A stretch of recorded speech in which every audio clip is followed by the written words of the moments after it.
Well, nakakalungkot na balita mga kababayan dahil denied yung interim release ni PRRD. I think third time na nilang nag-request pero denied pa rin. May kasalanan dito si Kaufman. Okay, ayon na rin sa hatol ng ICC, nag-fail yung defense ni PRD, yung defense side.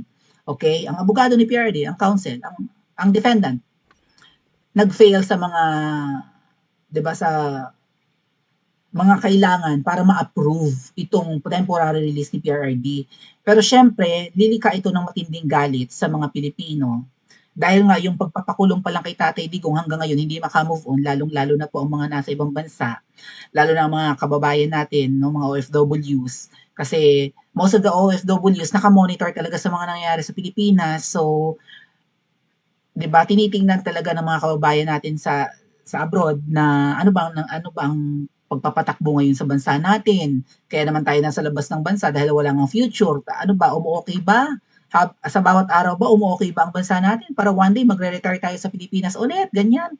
Eh kaso mo nagkakandaleche-leche. At nung pinakulong si Tatay Digong, OFWs ang pinaka-apektado, hindi lang ang pamilyang Duterte. Ano po? But syempre, gumawa naman po talaga ng shock sa buong Pilipinas itong ginawang pag-kidnap kay Tatay Digong. Sabi ko nga sa inyo, we didn't see it coming, pero nangyari. 'Di ba? In denial tayo noon eh. Sabi natin, naku, subukan lang nilang ipakulong si Tatay Digong, people power na ito. Walang mangyaring people power mga ating. Dahil siguro marami ring sumasabotahe at marami ring mga peking Duterte supporters na naniniktik at nanunubaybay. Kaya naman sila nag-succeed sa pagpapakulong kay Tatay Digong dahil may mga tiktik, di ba? May mga double agents. Kaya nga yung balak na, di ba, nag-uusap, sabi ko nga, nag-uusap yung sina PRRD sa isang hotel room sa Hong Kong bago siya kinidnap. Sinasuggest sa kanya ng mga kasama niya sa Hong Kong na huwag nang umuwi kasi nakaantabay na ang mga pulis sa NAIA. Plus may mga pulis na rin sa Francisco Dangoy or Dangoy Airport sa Davao City. Kahit saan mag-land si PRRD, huhulihin siya ng mga pulis. Ang pautot nga noon, hindi, balikatan exercise ko balikatan ba yun? Ganun, kung ano man yun. Ano lang to, drill lang para sabi, 'di ba? Drill ang palusot ng ng mga PNP. Drill lang ito, nagpa-practice lang kami pala talagang si PRRD ang binabantayan. Oh, but despite na sinuggest noon kay PRRD na huwag umuwi ng Pilipinas at mag-seek na nga lang ng refuge sa Hong Kong dahil wala namang extradition treaty, I think, ang China at ang Pilipinas, ay nagpumilit umuwi si Tatay Digong at nag-leak yung info na yan. Di ba nagpa-interview si Remulla, John Vic Remulla, right? Na sabi niya, hindi, may natatanggap kaming info na na nagbabalak sila na mag-seek ng asylum si Tatay Digong sa Hong Kong, ganun, or sa China. Na wag nang umuwi, pero nakauwi pa rin. Siguro nga yung mga ahas na naniniktik at nagpupuslit ng mga info na yan, sila rin yung nag-suggest na hindi umuwi ka, okay lang yan.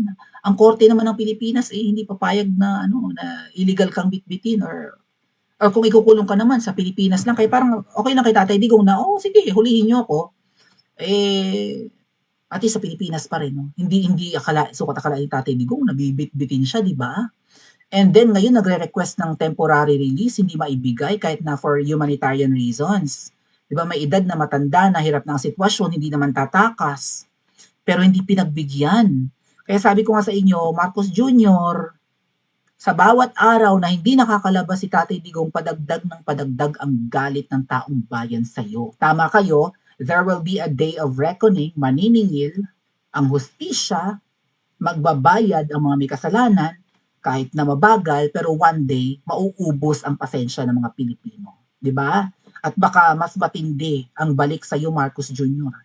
Lalo't matanda na yung pinakulong mo, 80 anyos. Naniniwala ako sa gaba, mga kababayan, ha? Okay.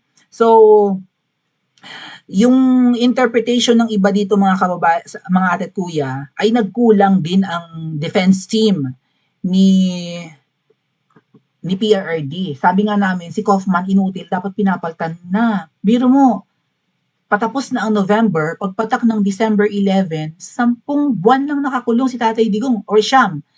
March, di ba? April, May, June, July, August, September, October, November, December. Siyam na buwan na nakakulong. Daig pa ang nasintensyahan na sa kasalanan. Yung iba nga 'di ba nahahatulan na guilty, 1 month lang nakakulong eh. Yung iba 3 months, yung iba 6 months. Ito 9 months. Para bang pagkalaki-laki na ng kasalanan at nahatulan na ng guilty. Sabi ni Spoke Sari Roque kanina mga kababayan, ay kaya rin siguro ganyan yung desisyon ng ICC na huwag pagbigyan si Tatay Digong for temporary release kasi parang nagsalita yung bansang Hapon or Japan na ano ba yan, ang mga decisions niyo lagi sa mga kaso niyo acquittal or pinapalaya or inaabsuelto. So, kaya ang ginawa ng ICC ngayon ay hindi pwede, kailangan guilty ito, kailangan ng hatol ito guilty, huwag pagbigyan. Kasi ang pinaka-biggest donor daw ng ICC ay Japan. Yun, so parang hindi nabilib ang bansang Hapon sa ICC. Kaya lang nagsuffer si Tatay Digong dito sa, 'di ba, sa parang pagpuna ng Japan sa ICC. Also, kinikriticize na rin ng US ang ICC, 'di ba? Parang hindi gusto ni Trump 'yan, parang inalisan niya ng budget or something or pinilayan ni Trump ang ICC. O para katakutan ulit, ganyan ang ginagawa kay Tatay Digong. Katakutan ng ibang mga leaders, 'di ba? Kaya lang itong nangyari kay PRRD, mukhang may mga involved dito na mali-mali ang pera. Kung bakit nagbubulag, parang pinagmamalaki na champion ng hustisya ang International Criminal Court. Pero ang ginawa kay Tatay Digong, you think that's justice? No. That's politics, di ba? Pinulitika.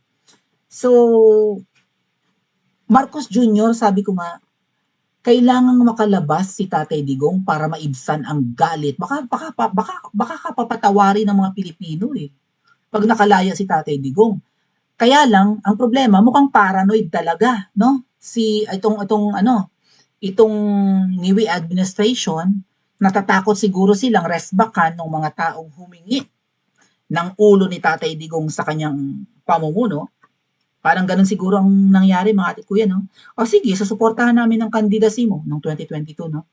O sige, magbibigay kami ng campaign donation sa iyo or magbibigay kami ng limpak-limpak na pera pero ang kapalit nito ulo ni Duterte. Right? Baka ganun.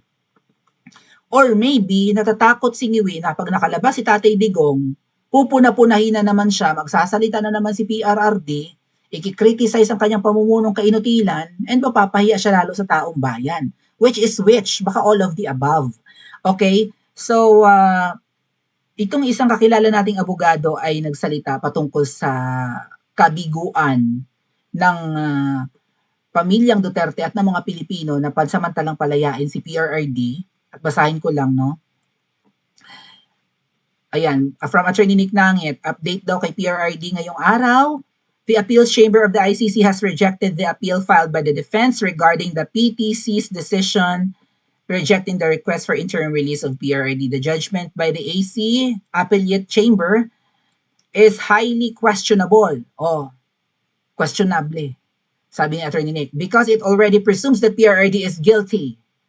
And so, no matter what appeal is made questioning the jurisdiction, abduction, and lack of evidence will only fall on deaf ears. Bungol ang ICC. Kasi ganun ang dating eh. Parang may prejudice na sila na guilty yan, kaya di namin yan bibigyan kahit temporary release. Kasi sinasabi nila na may chance daw na tumakas. Kahit na hindi naman tatakas, pero pwedeng may posibilidad na tumakas. Uugod-ugod na yung matanda, tatakas pa rin. Paranoid rin ng ICC, mga tat kuya. Moreover,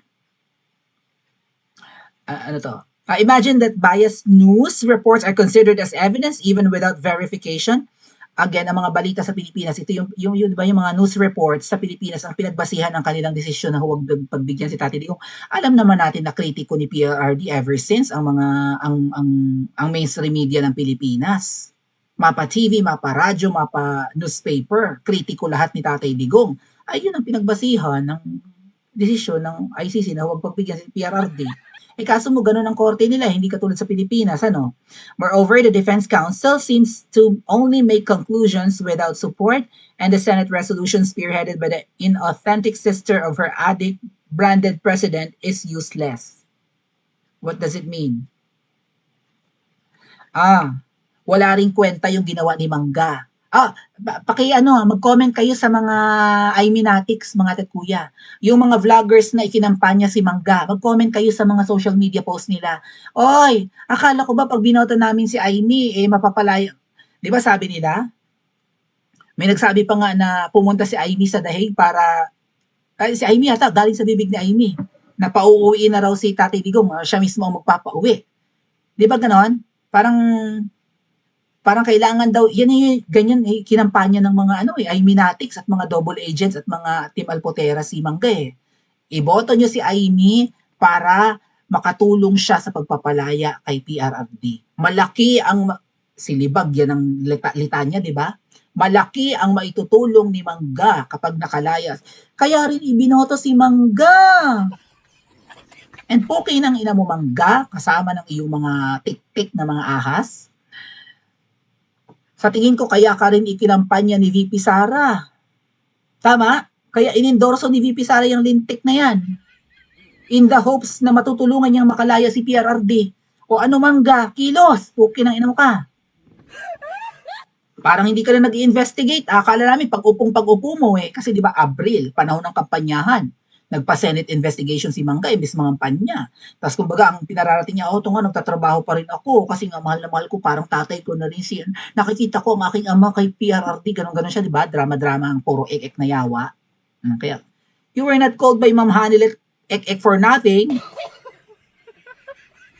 Di ba? Puro ek-ek ka Akala namin pag-upo mo, itutuloy mo ang investigation.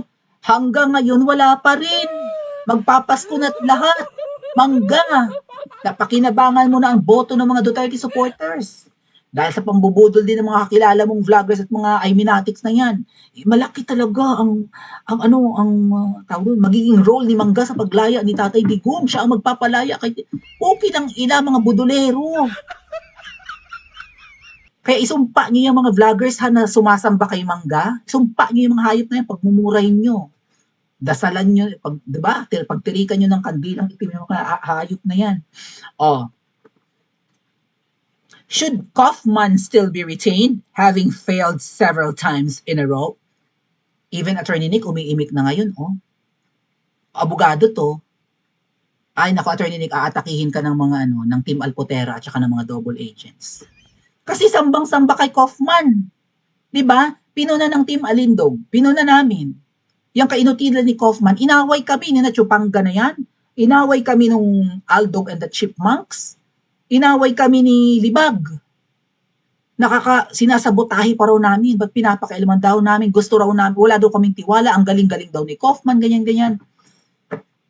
Ay, mukhang kakonsyaba ni Mangga yan Mukhang nirekomenda nga ni Mangga yan kay VP Sara or sa pamilyang Duterte para masabotahe lalo Ano na nangyayari? O kine-question na rin ni Attorney Nick, dapat pa bang panatilihing defense lawyer ni PRRD yan ay puro palpak na? 9 na buwan ng palpak mga ating. Tingnan mo kung gaano wala pa yata na ipapanalo yung Kaufman na yun. Meron na ba? Nung tinanong siya, di ba gustong-gusto niyang pumunta ng Pilipinas? Anong sabi? Kapag 100% daw na mapapalaya niya si Tatay Digong basta't makakapunta siya sa Pilipinas at kakausapin niya si Bongbong Marcos. Ang solusyon ni Kaufman para makalaya si Tatay Digong ay kausapin si Bongbong Marcos at pumunta siya sa bansa natin. So anong gagawin mong paninikluhod, Kaufman? Like, pagdating mo ng Pilipinas, mula na didilaan mo ang kalsada hanggang makarating ka ng Malacanang, gagapang ka at didilaan mo ang kalsadang madadaanan mo hanggang mapudpud ang mukha mo. Pagdating mo ng Malacanang, nakaluhod, nakadapa kang mamaninikluhod kay Ngiwi at magmamakaawang palayan sa Tatay Digong. Talagang sabi niya, guaranteed, 1,000% pa nga yung sinabi. There's no such thing as 1,000%. So parang sinasabi niya, sobrang sure, parang ganun lang naman sobrang sure yan, makakalaya si Tatay Digong basta ako'y makapunta ng Pilipinas at makausap ko si Bongbong Marcos. Tututukan mo siya ng baril? Tawagan mo ang ICC. Sabihin niyo pala yan, bangbangin kita. Anong para siyang sabaw, para siyang lutang. VP Sara, parami na kami ng parami na pinagdududahan ng kakayahan ni Kaufman. Okay? Buong Pilipinas naiinip, naaawa, nag-aalala. Baka mukhang dyan na nga magpapasko eh. Baka nga dyan na malagutan ng hininga si PRRD sa kulungan sa Dahig. In any case, itong mga kakilala ni Attorney Nick never already expected the outcome. Cards never lie in a previous vlog.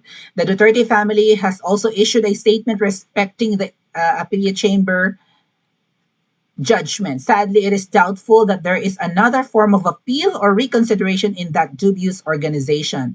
So the sham trial continues, Credible and first-hand account of what is happening now at The Hague. Thank you to our director source who have no vested interest.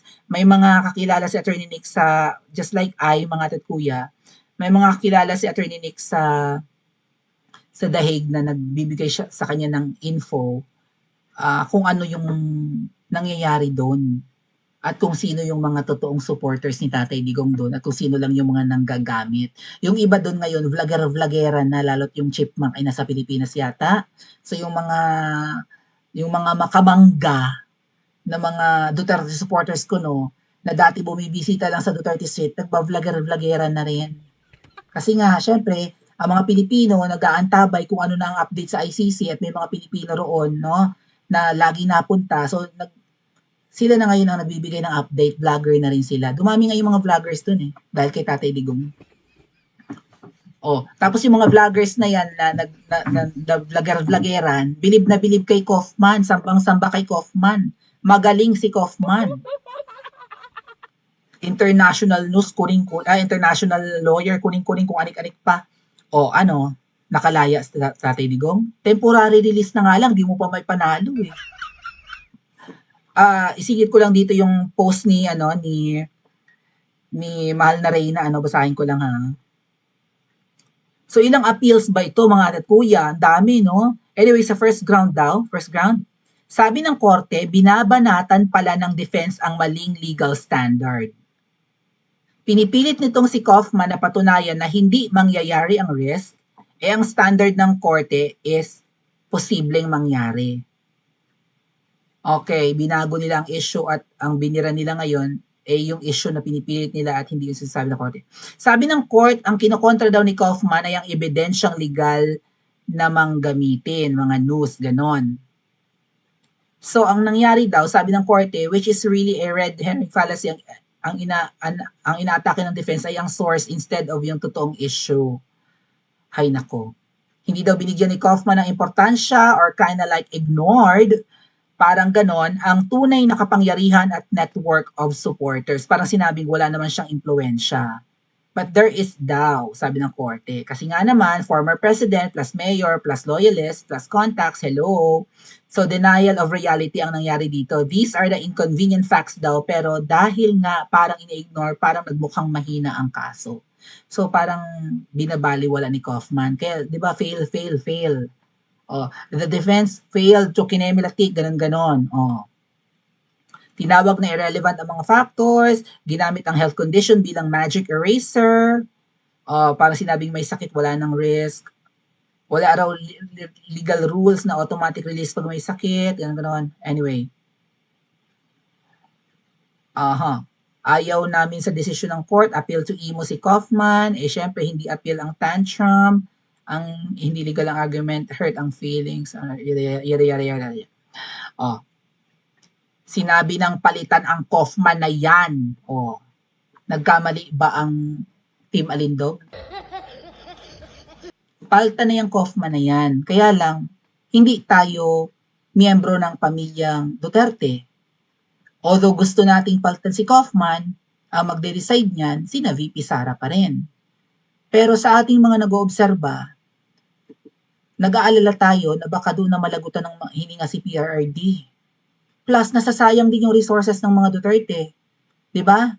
Kailangan nilang mag-travel abroad, pumunta sa Europe, magpalitan, diba? Maghalinhinan para hindi makaramdam ng depression si Tatay Digong, hindi maging down.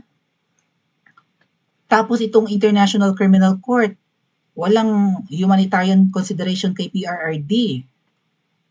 So ano sa tingin niyo mga kababayan, ang ICC kaya ay nabigyan din ng mali-maletang datum? Kaya parang hindi na makatao ang ginagawa nila kay PRRD? Or palpak lang talaga si Kaufman? Or both? Pa-comment po sa comment section at mag-like at subscribe din po kayo.